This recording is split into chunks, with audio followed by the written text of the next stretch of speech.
5 October शेतकऱ्यांसाठी खुशखबर. अचानक 10,000 रुपये जमा. जाणून घेऊ संपूर्ण बातमी.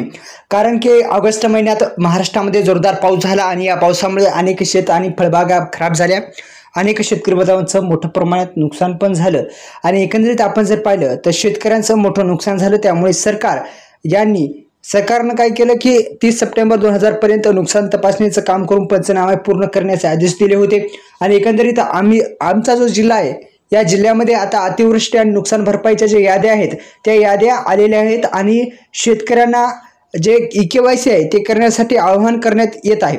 तर एकंदरीत आपण जर पाहिलं तर आमच्या या जिल्ह्यामध्ये EKYC करण्यासाठी आवाहन करण्यात येत आहे. आणि एकंदरीत आपण जर पाहिलं तर EKYC करण्यासाठी अनुदान आणि आपण तो VK नंबर म्हणतो तो VK नंबर सुद्धा आलेले आहेत.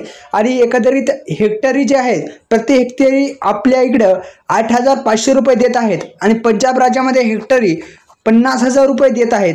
एवढा फरक महाराष्ट्र राज्यामध्ये आणि पंजाब राज्यामध्ये आहे. आपला भारत देश हा कृषीप्रधान देश आहे, पण आपल्या या महाराष्ट्रामध्ये फक्त 8,500 रुपये देण्यात येत आहेत. आणि आपल्या जे लागूनच राज्य आहे आपल्या राज्याला पंजाब राज्य त्याला 50,000 रुपये हेक्टर देत आहेत. एकंदरीत मुख्यमंत्री साहेबांना विनंती आहे की लवकरात लवकर हे पैसे जे आहेत हे शेतकरी बांधवांच्या खात्यामध्ये द्यायला पाहिजे.